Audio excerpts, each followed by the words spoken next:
जय श्री राम दोस्तों आज का जो विषय है वो है जानिए वो 5 बड़े कारण जिनसे दिव्य दृष्टि खुलकर भी बंद हो जाती है।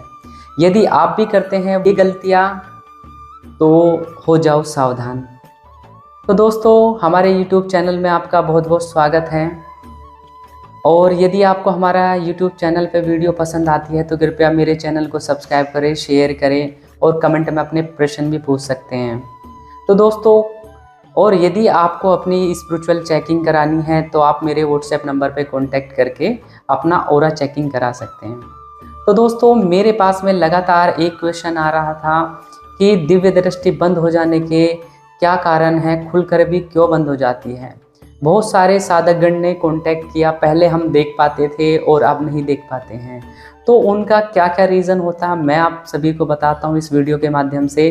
कृपया मेरी इस वीडियो को आप शुरू से लेकर लास्ट तक देखिएगा ताकि आपको भी पता लगे कि वो 5 बड़े कारण कौन से होते हैं जिनसे आपकी दिव्य दृष्टि खुलकर भी बंद हो जाती है और आपके वो दिव्य अनुभव पूर्ण रूप से समाप्त हो जाते हैं। और ये बहुत बड़ी परेशानी वाली बात होती है।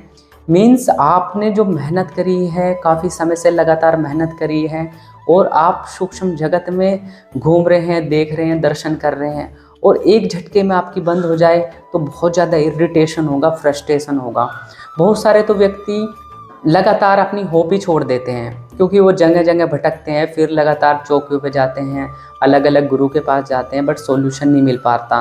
क्योंकि कहीं ना कहीं यदि आप इन गलतियों को पहले ही सुधार लोगे तो ज़िंदगी में आपकी कभी भी दिव्य दृष्टि बंद नहीं होगी। तो दोस्तों चलिए वीडियो को शुरू करते हैं। तो दोस्तों पहला जो कारण है वो है दिव्य दृष्टि की सिद्धि ना बनना। दिव्य दृष्टि की सिद्धि क्या होती है? जब आप लगातार जाप मेडिटेशन करते हो, बहुत समय हो जाता है और एक ऐसी स्टेट आती है कि जब आप अपनी दिव्य दृष्टि से हर चीज़ को कंट्रोल कर रहे हो। स्टार्टिंग में तो ऐसा होता है, अनकंट्रोल्ड होती है, कुछ चीज़ें अपने आप ही दिखाई देंगे, भूत प्रेत आपको दिखाई देने चालू हो जाते हैं और कभी कुछ ओरा, कलर्स, परछाई, ये सारे विजुअल्स आपको दिखाई देते हैं, बट आप उनको कंट्रोल नहीं कर सके। मीन्स आपको परछाई दिखाई तो अपनी दिव्य दृष्टि के माध्यम से आप उसको क्लियर नहीं देख पाते हो क्योंकि आपके ऊपर दिव्य दृष्टि के ऊपर आपका कंट्रोल नहीं है। तो दिव्य दृष्टि के ऊपर कंट्रोल करने के लिए आपको लगातार जाप मेडिटेशन करना होता है, जिससे कि एक स्टेट ऐसी आती है जब आप चीज़ों को देख के उनको कंट्रोल करने लग जाते हो अपनी आँखों से। मतलब एक वो सम्मोहन की, हिप्नोटाइज की स्टेट आ जाती है जब आप किसी भी चीज़ को अपने थ्रू मैनेज कर सकते हो। किसी के शरीर में कोई भी प्रेत है, प्रेत को देख के लगातार दृष्टि के माध्यम से ही आप उसको हटा सकते हो, बंधन कर सकते हो। तो एक ये सुपर पावर आ जाती है आपके पास में और ये दिव्य दृष्टि का कंट्रोल हो जाता है। यदि ये आपके हाथ में आ गया दिव्य दृष्टि का कंट्रोल तो आप बिल्कुल कभी भी आपको कुछ झपट्टा लग गया, आपकी दिव्य दृष्टि की स्पिरिचुअल प्रोग्रेस खत्म हो गई तो धीरे धीरे आप उसको रिकवर किया जा सकता है दिव्य दृष्टि की सिद्धि के माध्यम से।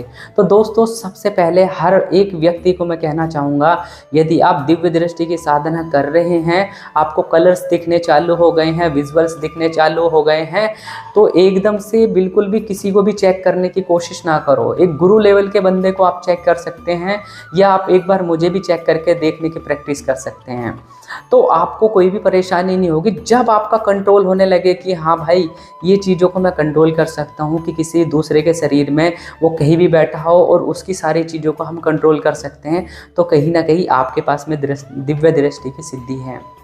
तो पहला जो पॉइंट है बहुत ही अपने आप में इम्पोर्टेंट है और कहीं भी आपको किसी भी यूट्यूब चैनल पे ये पॉइंट बिल्कुल नहीं मिलेगा क्योंकि सब सूक्ष्म से सूक्ष्म चीज़ें मैं आपने इस चैनल पे शेयर करूँगा। कोई भी इन चीज़ों पे ध्यान नहीं देता है। तो दोस्तों दूसरा जो पॉइंट है वो है मेडिटेशन, जाप, ध्यान, साधना। जब एक बार दिव्य दृष्टि खुल जाती है तो भाई उसके पास में तो बहुत सुपर पावर्स आ गई। अब वो बहुत ज़्यादा एरोगेंस आएगा उसके मन में और या बहुत खुशी महसूस होगी। तो धीरे धीरे वो अपनी 4 बातें अपने दोस्तों से बताएगा, अपने स्पिरिचुअल फ्रेंड से बताएगा या कभी कभी गुरु से भी मतलब गुरु से तो बताना चाहिए। तो ये जो अनुभव होते हैं शेयर करने वजह से अब दूसरे को बताए, दूसरे को बताने के बाद में क्या हुआ भाई, वो कहता है यार कमाल की बात है, इस बंदे की दिव्य दृष्टि खुल गई और अपना 5 साल से मेडिटेशन करे, अपने को खुला नहीं। तो कहीं ना कहीं जो ये नेगेटिव उसके दिमाग में आई ना थर्ड सेकंड पर्सन के, तो वो आपके लिए कहीं ना कहीं रुकावट का कारण बनती है। सेकंड, आपका इसी की पॉइंट के अंदर है, आप मेडिटेशन करते हो फिर आपके पास दिखने चालू हो जाते हैं, तो कहीं ना कहीं यदि आप जाप ध्यान साधना या त्राटक आप कम कर देते हो तो कहीं ना कहीं आपकी दिव्य दृष्टि पे ब्लॉकेज आने लगेगी, धीरे धीरे ब्लर होने लगेगी चीज़ें और धीरे धीरे आपको दिखना बंद हो जाता है। तो ये बहुत बड़ा कारण होता है दिव्य दृष्टि का बंद हो जाने का। तो कभी भी आप अपना मेडिटेशन जब साधना करते हैं अपने अनुभव ज़्यादा शेयर ना करें, अपनी दिव्य दृष्टि से नेगेटिव पर्सन्स को देखने की कोशिश ना करें। जब आपके पास में कंट्रोल आ जाए, आपकी दिव्य दृष्टि की सिद्धि हो जाए, तब आप कर सकते हैं। तो यदि आप भी ये गलतियां करते हैं तो कृपया आपको भी सावधान होना है, आपको भी अपने को सुधारना है। यदि आप अब दिव्य दृष्टि खोलने में लगे हुए हो तो ये जो अनुभव होते हैं कृपया करके आप शेयर ना करें और अपनी जाप मेडिटेशन को गुप्त ही रखें। यदि आपको खुल गई है आपकी दृष्टि तो किसी को भी ना बताएं, तो कहीं ना कहीं आप बहुत अच्छे मार्ग पर चलेंगे और आपको दिव्य दृष्टि की असीम कृपा मिलेगी। आप ब्रह्मांड के सूक्ष्म से सूक्ष्म रहस्य को जान पाएंगे। 1 मिनट के सामने वाले की मेंटलिटी को भाप लेंगे कि उसके मन में क्या चल रहा है, कि वो हमारे बारे में पॉजिटिव या नेगेटिव सोच रहे हैं। और कहीं ना कहीं ये भी परेशानी आती है भाई, आपके जो रिलेटिव्स हैं उनके मन की जब आप जान लेते हो तो आप कहीं ना कहीं रिश्ते भी खराब हो जाते हैं कि भाई ये तो मेरे बारे में गलत धारणा रखते हैं, तो इसके साथ रिलेशन कैसा रखें। तो बहुत सारी चीज़ें होती हैं जो हमें कंसीडर करके चलनी चाहिए। एक साधक का जीवन बहुत संयमित होना चाहिए अपनी जाप साधना के यदि प्रैक्टिस करते हैं तो। अब तीसरा पॉइंट आते हैं। तीसरा पॉइंट है बहुत ही महत्वपूर्ण पॉइंट है और मैंने अभी बहुत सारी चेकिंग्स करी हैं और स्कैनिंग करी है लोगों की जो बहुत दिनों से मेडिटेशन कर रहे हैं। तो सबसे बड़ा जो कारण होता है, तीसरा पॉइंट है व्यक्ति के शरीर पे मलिनता का लगा होना, व्यक्ति के घर के अंदर तंत्र बाधा का होना या किसी अदर व्यक्ति के शरीर में जो घर में ही रहता है तंत्र बाधा की वजह से नेगेटिविटी की प्रॉब्लम है। तो तीसरा पॉइंट बहुत ही मैटर करता है। यदि आप दिव्य दृष्टि की साधना करते हैं, आपके घर के अंदर कोई तंत्र बाधा है, आपके पिताजी के ऊपर है, माताजी के ऊपर है या किसी भी सदस्य के ऊपर है या घर के अंदर खुले प्रेत हैं, तो कहीं ना कहीं वो आपके शरीर पे ऑब्स्टेकल्स बनाएंगे और आपको परेशान करने की कोशिश करेंगे। क्योंकि जो मलिनता आएगी, मलिनता आने के बाद आपको सीधा पैर के माध्यम से सीधा सर पे आएगी, तो उस स्टेट में आपको क्या हो जाता है, सर भारी हो जाता है, कंधे भारी हो जाता है और छाती पे भी कभी कभी दबाव फील होने लगता है। धीरे धीरे उस साधक के बॉडी में भी पेन रहने लगता है, उसका जो पेट की समस्या होती है वो बढ़ जाती है, गैस्ट्रिक प्रॉब्लम हो जाएगी, उसको जलन रहेगी, दुखन रहेगी। और यदि महिलाएं हैं तो उनको पीरियड से रिलेटेड परेशानी हो जाती है। तो बहुत बड़ी परेशानी है। तंत्र बाधा का आज के टाइम में कोई ध्यान नहीं रखता है।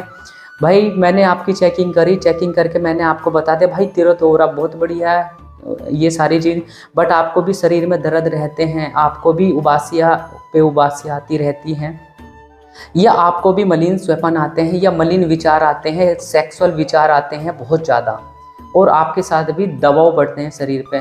तो आपको भी सावधान हो जाना है। कहीं ना कहीं आपके घर के अंदर किसी भी सदस्य के अंदर नेगेटिविटी हो सकती है या घर के ऊपर किसी ने तंत्र बाधा करके तब ये परेशानी होती है। एक इसी में ऐड करना चाहूँगा तीसरे पॉइंट में ही, तो यदि आपको भी ये सिम्टम्स होते हैं तो आपको सावधान हो जाना है। और मेरे द्वारा जो पिछली वीडियो में बताई गई है कपूर विधि, कपूर के अंदर 5 कपूर, 11 लौंग, 11 काली मिर्च, 1 जायफल, यदि आप ये क्रिया कर लेते हो तो लगातार आपको ये क्रिया करनी चाहिए ताकि आपकी सारी मलिनता, नेगेटिविटी, तंत्र बाधा आपके घर से ख़त्म हो। तो तभी कहीं ना कहीं आपकी स्पिरिचुअल पावर बढ़ेगी, क्योंकि कहीं ना कहीं वो तंत्र बाधा आपके ऊपर आ जाएगी, आपके पास अट्रैक्ट होगी, क्योंकि आपकी पॉजिटिव ऊर्जा है और उसके लिए वो खाना होती है। तो दोस्तों यदि ये आपके ऊपर है, आपके घर में है, और अक्सर मैंने बहुत से साधकों के बीच में ये सारी चीज़ देखी। इसी में एक पॉइंट और ऐड करूँगा पितृदोष का, जिसके घर के मैंने बहुत व्यक्तियों की चेकिंग करी और मैंने बहुत ज़्यादा देखा कि बहुत व्यक्तियों के पितरों को मलिनता लगी हुई है। यदि उनका सूक्ष्म शरीर ही मलिन है, ब्लैकनेस उनके शरीर पे दिखाई देती है, तो भाई वो आपका कैसे सहयोग कर सकते हैं जाप साधना में। आपकी मेडिटेशन में कैसे सफलता मिल सकती है। क्योंकि किसी के पितर इतने बुरे होते हैं, वो उनके ऊपर ही, महिलाओं के ऊपर दबाव दे देते हैं, और या उनके पितर उनको भी एक तरीके से उनकी भी जाप ऊर्जा लेने खाना चालू कर देते हैं। तो यदि आपको भी ये समस्या होती है, इस प्रकार के आपको सिम्टम्स है बॉडी में, तो बिल्कुल आप मुझे कमेंट में लिखिए। मुझे भी ऐसे परेशानी होती है, मैं उनके प्रश्नों का जवाब देने की कोशिश करूँगा।